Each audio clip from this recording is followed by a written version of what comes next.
how to make a private server on Grow a Garden for free. Hey guys, in today's video, I'm going to show you how you can make a private server on Grow a Garden without spending any Robux. Just stick with me till the end so you don't miss a step. First, open up Roblox. Search for Grow a Garden if you're not already on the game's page.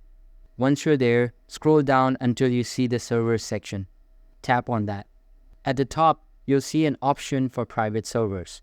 Tap on Create Private Server. It'll say free, so no Robux needed. Now enter a name for your server. I'll call mine Decover Tech. Then tap Buy Now. Once your server is created, press Customize to tweak your settings. You can decide whether friends can join, allow others by invite, or just keep it solo.